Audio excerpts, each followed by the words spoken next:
कभी कभी पर्दे पर दिखने वाले चेहरे इतने अपने लगने लगते हैं कि हमें लगता है वो हमेशा हमारे बीच रहेंगे। उनकी आवाज़, उनका अंदाज, उनका हंसाना, उनका गुस्सा, सब कुछ याद रह जाता है। लेकिन वक्त बड़ा बेरहम होता है। तालियों की गूंज धीरे धीरे खामोशी में बदल जाती है और जिन कलाकारों के बिना फिल्में अधूरी लगती थीं, एक दिन वही कलाकार दुनिया की भीड़ में कहीं खो जाते हैं। आज की पीढ़ी शायद इन चेहरों को पहचान भी ना पाए। अगर सड़क पर इनकी तस्वीर दिखा दी जाए तो लोग सोच में पड़ जाएंगे कि आखिर ये कौन थे। लेकिन एक दौर ऐसा भी था जब इनकी मौजूदगी भर से सिनेमा हॉल तालियों से गूंज उठते थे। बड़े बड़े सितारों की फिल्मों में भी इनका किरदार अलग चमकता था। हीरो बदलते रहे, दौर बदलते रहे, मगर ये कलाकार हर फिल्म में अपनी छाप छोड़ जाते थे। मगर सबसे दुखद बात क्या है जानते हैं आप? जिन लोगों ने पूरी जिंदगी दूसरों का मनोरंजन किया, जिनकी एक्टिंग पर करोड़ों लोग हंसे, रोए और ताली बजाते रहे, वही कलाकार आखिरी दिनों में तन्हाई, बीमारी और दर्द से लड़ते रहे। किसी ने उनकी खबर तक नहीं ली। किसी ने ये जानने की कोशिश नहीं की कि आखिर वो सितारे कहाँ गायब हो गए जिनके बिना कभी फिल्में अधूरी लगती थीं। आज की इस वीडियो में हम आपको मिलवाने जा रहे हैं हिंदी सिनेमा के ऐसे 3 बेमिसाल कलाकारों से जिनका नाम शायद वक्त की धूल में दब चुका है, लेकिन जिनकी कला आज भी अमर है। तीनों ने अपने अभिनय से सिनेमा को नहीं पहचान दी, मगर बदले में जिंदगी ने इन्हें क्या दिया। किसी ने गरीबी देखी, किसी ने बर्बादी, तो किसी ने दर्द से भरी मौत। इनकी जिंदगी की कहानी जितनी शानदार थी, इनका अंत उतना ही दर्दनाक। और यकीन मानिए, इस वीडियो का आखिरी हिस्सा सुनकर आपकी आंखें भी नम हो सकती हैं। तो चलिए शुरू करते हैं उन भूले बिसरे सितारों की कहानी जिनको दुनिया ने बहुत जल्दी भुला दिया। इन तीनों को आपने देखा जरूर होगा, लेकिन अगर नाम पूछ लिया जाए तो एक आध को छोड़कर आप इनमें से किसी कलाकार का नाम तक नहीं बता सकेंगे। आप भले भूल गए हों इन 3 भूले बिसरे अभिनेताओं को, मगर किसी जमाने में हिंदी सिनेमा में इनका दौर हुआ करता था।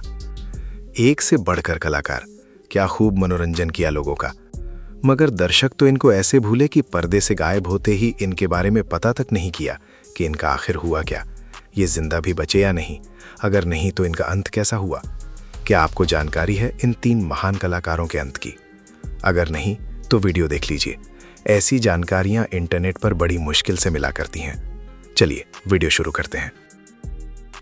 सबसे पहला कलाकार तो फिल्मी दुनिया का नायाब हीरा था। आपने हावड़ा ब्रिज तो देखी ही होगी। उसका अंकल जॉय का किरदार याद है? या गुमनाम का मिस्टर धर्मदास तो याद ही होगा, या कश्मीर की कली का भोला राम, या फिर एक मुसाफिर एक हसीना का उल्टा राम। इन कालजयी किरदारों को निभाने वाले महान अदाकार धूमल थे। चरित्र किरदारों से लेकर हास्य रोल वो बखूबी निभाया करते थे। वैसे ये धूमल के नाम से ही हिंदी सिनेमा में मशहूर थे, मगर इनका पूरा नाम अनंत बलवंत धूमल था। 29 मार्च 1914 को धूमल गुजरात के बड़ौदा में जन्मे थे। इनका बचपन बहुत कष्ट में बीता। धूमल जब सिर्फ 10 साल के थे तभी इनके पिता की मौत हो गई। इसके बाद पूरे परिवार की जिम्मेदारी धूमल पर आ गई। एक समय तो ऐसा भी आया जब इनको अपनी माँ और छोटे भाई के लिए सड़कों पर भीख तक मांगनी पड़ी। वो दिन में भीख मांगते और रात में चाय बेचकर घर चलाया करते थे। थोड़ा बड़े हुए तो उन्होंने एक ड्रामा कंपनी ज्वाइन कर ली। वैसे उनके हिंदी सिनेमा ने आने का किस्सा भी दिलचस्प है। वो पेट पालने के लिए ड्रामा कंपनी में वेटर बन गए। सबको खाना सर्व करते और बर्तन धुलते। वहीं जब छोटे मोटे किसी कलाकार की जरूरत होती या कोई अदाकार बीमार पड़ जाता तो धूमल को स्टेज में बुला लिया जाता। इसी बीच ड्रामा कंपनी में छोटे मोटे रोल करने वाली धूमल के भीतर छिपी हुनर को पीके अत्री और नाना साहब पाठक ने पहचान लिया। दोनों उस दौर में अभिनय की दुनिया की नामी गिरामी नाम हुआ करते थे। इसके बाद धूमल को नाटकों में बड़े बड़े किरदार मिलने लगे। यहीं से उनकी पहचान बनने लगी तो मराठी सिनेमा में भी उनका दखल होने लगा। कुछ मराठी फिल्में करने के बाद 1953 में बॉम्बे फिल्म मेकर्स का ध्यान धूमल की ओर गया और वो बम्बई चले आए। यहाँ उनको हिंदी सिनेमा में भी जगह मिल गई। 1948 से लेकर 1956 के बीच उन्होंने कई फिल्मों में अभिनय किया, मगर पहली बार उनकी किस्मत फिल्म एक शोला ने बदली। 1956 में आई इस फिल्म में उन्होंने पेड्रो का किरदार निभाया था। फिर 1957 में आई अपराधी कौन फिल्म में उन्होंने गूंगे बहरे नौकर की भूमिका ऐसी निभाई कि डायरेक्टर उनकी नज़र में चढ़ गए। इसके बाद तो धूमल का करियर चल पड़ा। फिल्म डिटेक्टिव का चौधरी हो, उजाला फिल्म का भोलू हो या बॉम्बे का बाबू फिल्म का मामू का किरदार, धूमल ने हर जगह खुद को साबित कर दिया। 1962 में आई साहब बीवी और गुलाम फिल्म में बंसी का रोल भी बहुत यादगार था। उस दौर में उनकी जुगलबंदी अक्सर महमूद और शोभा खोटे के साथ नजर आती तो दर्शक चहक उठा करते थे। कॉमेडियन के साथ ही चरित्र अभिनेता के किरदार भी वो बेजोड़ करते थे। धूमल की यादगार फिल्मों में अनपढ़, हमराही, जिंदगी, वो कौन थी, गुमनाम, मेरी सनम, आरजू, मेरा साया, मेरा नाम जोकर, ब्रह्मचारी, दो जग जमीन के नीचे, एक श्रीमान एक श्रीमती और तुमसे अच्छा कौन है आदि है। 50 और 60 के दशक में धूमल दर्शकों के दिलों में राज किया करते थे। निजी जीवन की बात करें तो उनकी बेटी ने एक इंटरव्यू में बताया था कि धूमल मशहूर अभिनेता होने के बाद भी जमीनी इंसान थे। जिस दिन उनकी शूटिंग नहीं होती उस दिन वो घर में झाड़ू लगाते मिलते या कमरों की जाले साफ करने लग जाते। एक साधारण पिता की तरह अपनी बेटियों की शादी के लिए मुंबई की मैरिज ब्यूरो के चक्कर काटा करते। वो बच्चों के दोस्त और गाइड हुआ करते थे। अब आपको बताते हैं कि दुनिया को हंसाने वाली महान कलाकार धूमल जी की मौत कैसे हुई। धूमल खुद तो दुनिया को हंसाती थी मगर अपने खान पान का ध्यान नहीं रखते थे। इसी वजह से कम उम्र में ही इनको दिल की गंभीर बीमारी लग गई। काफी इलाज के बाद भी बीमारी ने उनका पीछा नहीं छोड़ा। 13 फरवरी 1987 के दिन वो घर पर ही थे। इसी दौरान उनको इतना बड़ा दिल का दौरा पड़ा कि धूमल की मौत हो गई। हिंदी सिनेमा का एक और भूला बिसरा मगर नायाब हीरा आपके लिए लेकर आए हैं। बेमिसाल चरित्र अभिनेता सप्रू, जो कई दशक तक दर्शकों के दिलों पर राज करते रहे। उनके बॉलीवुड में आने की कहानी से लेकर दर्दनाक अंत की दास्तान सुनाते हैं। मशहूर फिल्म साहब बीवी और गुलाम में चौधरी मंजले सरकार का किरदार याद है आपको? या फिर ज्वेल थीफ का विशंभरनाथ सेठ, पाकीज़ा का हकीम साहब तो याद ही होंगे। ये बेमिसाल रोल किसी और ने नहीं, महान अभिनेता सप्रू ने ही किए थे। वैसे उनका पूरा नाम डी.के. सप्रू यानी दया किशन सप्रू था मगर सिनेमा में बस सप्रू नाम ही उनकी पहचान बन गया। 16 मार्च 1916 को जम्मू में डी.के. सप्रू पैदा हुए। वो कश्मीरी सारस्वत ब्राह्मण परिवार में जन्मे थे। पिता उस जमाने में राजा हरी सिंह के खजांची विभाग में थे। उनका परिवार कश्मीर से लाहौर चला गया था मगर बंटवारे के बाद वो पंजाब आ गए थे। वैसे सप्रू के हिंदी सिनेमा में आने का किस्सा बड़ा रोचक है। उन्होंने कभी एक्टिंग का नहीं सोचा था। वो तो पढ़ लिख कर जालंधर में पीडब्ल्यू विभाग में नौकरी किया करते थे। कश्मीरी होने की वजह से उनकी रंगत गोरी और नीली आंखें हुआ करती थी।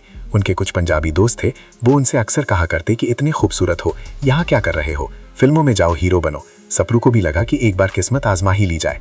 वो भी मजाक मजाक में जालंधर से पुणे चले आए। साल था 1944 और वो सीधा पहुंचे थे मशहूर प्रभात स्टूडियो, जिसको वी शांताराम, बाबू राव और शेख फतेहलाल जैसे दिग्गज चलाया करते थे।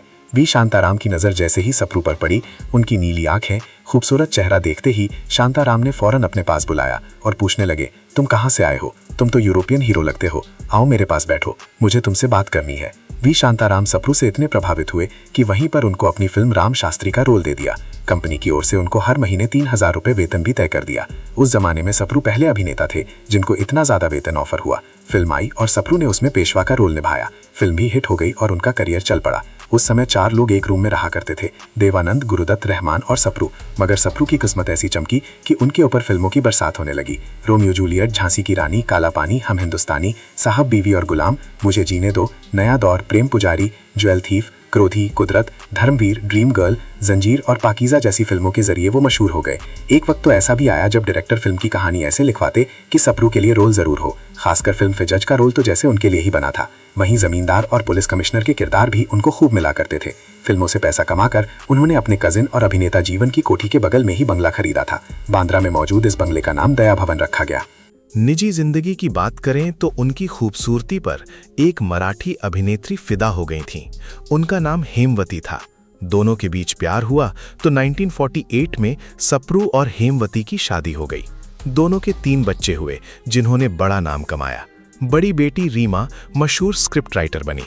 दूसरी बेटी प्रीति पंजाबी फिल्मों की मशहूर हीरोइन बनी तो छोटा बेटा तेज सप्रू बॉलीवुड और टीवी की दुनिया का बड़ा नाम बन चुके हैं।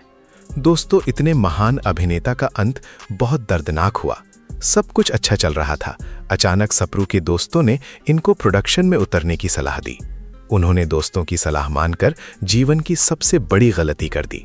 1955 में अभिनेता ने पतित पावन नाम की फिल्म बनाई जो अपनी लागत नहीं निकाल पाई। इसके बाद सप्रू ने बड़े बड़े स्टार्स को लेकर बहादुर शाह जफर फिल्म बनाई। इसे बनाने के लिए उन्होंने बड़ा कर्जा ले लिया, अपना बंगला तक गिरवी रख दिया। फिल्म सुपर फ्लॉप हो गई और यहीं से सप्रू बर्बाद हो गए। उनके बंगले से लेकर गाड़ियां तक कर्जा चुकाने में बिक गई। राजा की तरह जीने वाले सप्रू को जूहों में पूरे परिवार के साथ एक कमरे के फ्लैट में गुजारा करना पड़ा। सालों बाद धीरे धीरे उनकी आर्थिक स्थिति थोड़ा बेहतर हो सकी। इसी बीच अभिनेता को डायबिटीज की बीमारी ने घेर लिया। सिगरेट बहुत पीते थे, इस वजह से दिल की बीमारी भी लग गई। इन बीमारियों को झेलते हुए वो अपनी बेटी रीमा के साथ एक प्रोजेक्ट पर काम कर रहे थे। इसी बीच उनके कंधे में परेशानी होने लगी। जब चेकअप करवाया तो पता लगा कि सप्रू को कैंसर ने जकड़ लिया था। इसके बाद उनकी हालत बहुत खराब हो गई। साल भर तक वो अस्पताल में भर्ती रहे। इसी बीच कैंसर ने शरीर खोखला कर दिया और 20 अक्टूबर 1979 को सिर्फ 63 साल के सब्रों की मौत हो गई। तीसरा अभिनेता तो मानो चलता फिरता सिनेमा हुआ करता। आपको शोले फिल्म का नौकर रामलाल याद है? अरे डॉन का पुलिस इंस्पेक्टर वर्मा तो याद ही होगा। इन किरदारों को अमर बनाने वाले अभिनेता सत्यन कप्पू ही थे।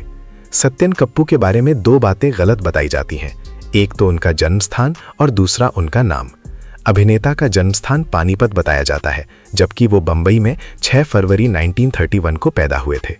दूसरी गलत बात जो उनके नाम को लेकर है, कुछ लोग कहते हैं उनका असली नाम सत्येंद्र कपूर था, जबकि ये गलत है। उनका जन्म ब्राह्मण परिवार में हुआ था। उनका असली नाम सत्येंद्र शर्मा था। सत्येंद्र शर्मा की सत्यन कप्पू बनने की कहानी भी बड़ी रोचक है। असल में उनको बचपन में घर में सब प्यार से कप्पू कप्पू कहकर पुकारा करते थे। इसी वजह से उन्होंने बाद में अपना फिल्मी नाम सत्येंद्र शर्मा की जगह सत्यन कप्पू ही रख लिया था। उनके पिता का नाम बुद्धसेन शर्मा था। वो बंबई में बड़ी आइसक्रीम फैक्ट्री डिलाइट कुल्फी के मालिक हुआ करते थे। पिता चाहते थे कि उनके दोनों छोटे बेटे राधेश्याम और सत्येंद्र बड़े होकर उनकी आइसक्रीम फैक्ट्री संभाले, मगर बचपन में ही माँ बाप की मौत हो गई और दोनों भाई अनाथ हो गए। रिश्तेदारों ने दोनों को पालने से हाथ खड़े कर दिए और भाइयों को गुरुकुल छोड़ाए। यहीं पढ़कर लिखकर दोनों भाई बड़े हुए। सत्येन कप्पू के दिल में तो शुरू से ही सिनेमा बसा था। खासकर हीरो नहीं, चरित्र अभिनेता बनना ही उनका सपना था, क्योंकि कैरेक्टर एक्टर के हिस्से में अलग अलग रोल होते हैं। इसी वजह से जब वो 16-17 साल के हुए तब गुरुकुल छोड़कर बंबई में थिएटर ज्वाइन कर लिया। यहाँ उन्होंने अभिनय की बारीकियां सीखीं। वो अशोक कुमार को बहुत पसंद करते थे, इसी वजह से उनकी तरह एक्टिंग करना चाहते थे। एक बार की बात है, मशहूर डायरेक्टर विमल रॉय ने उनको एक्टिंग करते देखा। वो उनके अभिनय से काफी मुतासिर हो गए। विमल ने उनको 1961 में आई फिल्म काबुलीवाला में ब्रेक दे दिया। पहली ही फिल्म में जबरदस्त एक्टिंग करके सत्येन ने अपनी पहचान बना ली। इसके बाद तो उन्होंने एक से बढ़कर एक फिल्मों में अलग अलग किरदार बखूबी निभाई। खिलौना में पब्लिक प्रोसिक्यूटर, कटी पतंग में डॉक्टर काशीनाथ, रखवाला, बलिदान, जंजीर और डॉन में पुलिस अफसर से लेकर खोटे सिक्के में जज बने नजर आए। मजबूर पिता, अंकल, इंस्पेक्टर और डॉक्टर के रोल तो जैसे उनके लिए ही बनी थी। 70 और 80 के दशक में तो वो सबके दिलों में राज किया करती थी। चमेली की शादी में उनका भजनदास का रोल तो लोग आज भी भूल नहीं सके हैं। निजी जिंदगी की बात करें तो सत्येन कप्पू की अरेंज मैरिज हुई थी कैलाशवती नाम की लड़की से 8 दिसंबर 1951 को। दोनों की 4 बेटियां हुई, उमा, विनीता, दीप्ति और तृप्ति। इनमें तृप्ति मशहूर राइटर हैं जो टेलीविजन के लिए डायलॉग्स लिखती हैं। अब सत्येन कप्पू के दर्द भरे अंत की जानकारी देते हैं। महान चरित्र अभिनेता को कम उम्र में ही हाई डायबिटीज की गंभीर बीमारी ने घेर लिया था। इस बीमारी की वजह से वो आखिरी दिनों में बहुत कष्ट में जी रहे थे। हाई शुगर की वजह से खाना पीना तक मुश्किल हो गया था। फिर उनको हाई ब्लड प्रेशर की बीमारी ने भी घेर लिया। दोनों बीमारियों के साथ सत्येन कप्पू कई साल तक बहुत परेशानी में जीते रहे। दवाइयों के सहारे जी रहे अभिनेता को इन बीमारियों ने दिल की गंभीर बीमारी भी दे दी। 27 अक्टूबर 2007 के दिन शाम को वो घर पर ही थे। करीब 4:30 बजे उनको अचानक सीने में बहुत तेज दर्द होने लगा। अभिनेता को बहुत बड़ा दिल का दौरा पड़ा था। घर वालों ने फौरन एम्बुलेंस बुलवाई और उनको अस्पताल लेकर जाने लगे। इसी दौरान उनको एक और हार्ट अटैक आ गया और अस्पताल में जब डॉक्टरों ने चेक किया तो उनकी मौत हो चुकी थी। तो दोस्तों, ये थे हिंदी सिनेमा के वो 3 नायाब कलाकार जिन्होंने कभी अपने अभिनय से लाखों लोगों के चेहरे पर मुस्कान लाई, मगर बदले में जिंदगी ने इन्हें दर्द, तन्हाई और संघर्ष दिया। सोचिए, जिन लोगों की एक झलक पाने के लिए कभी भीड़ उमड़ पड़ती थी, आखिरी वक्त में वही लोग बीमारी, आर्थिक तंगी और अकेलेपन से लड़ते रहे। वक्त कितना बदल जाता है ना। कल जिनके नाम पर तालियां बजती थीं, आज नई पीढ़ी उनका नाम तक नहीं जानती। लेकिन कलाकार कभी सच में मरते नहीं हैं। उनके किरदार, उनकी आवाज, उनका अभिनय हमेशा जिंदा रहता है। जब भी कोई पुरानी फिल्म चलती है और पर्दे पर ये चेहरे दिखाई देते हैं तो ऐसा लगता है जैसे सिनेमा का वो सुनहरा दौर फिर से लौट आया हो। धूमल की मासूम कॉमेडी, सप्रू की रॉयल पर्सनालिटी और सत्यन कप्पू का दमदार अभिनय। ये सिर्फ कलाकार नहीं थे, हिंदी सिनेमा की वो विरासत थे जिन्हें कभी भुलाया नहीं जा सकता। अब आप हमें कमेंट करके ज़रूर बताइए, इन तीनों में आपका सबसे पसंदीदा कलाकार कौन था। और अगर आपको लगता है कि ऐसे महान कलाकारों को नई पीढ़ी तक पहुंचना चाहिए तो इस वीडियो को ज़्यादा से ज़्यादा शेयर कीजिए, ताकि लोग जान सकें कि असली कलाकार किसे कहते हैं। वीडियो पसंद आया हो तो लाइक ज़रूर करें, चैनल को सब्सक्राइब करें और बेल आइकन दबाना बिल्कुल मत भूलिए, क्योंकि हम आपके लिए ऐसी ही अनसुनी, भावुक और हैरान कर देने वाली कहानियां लेकर आते रहेंगे। मिलते हैं अगली वीडियो में एक और भूली बिसरी कहानी के साथ।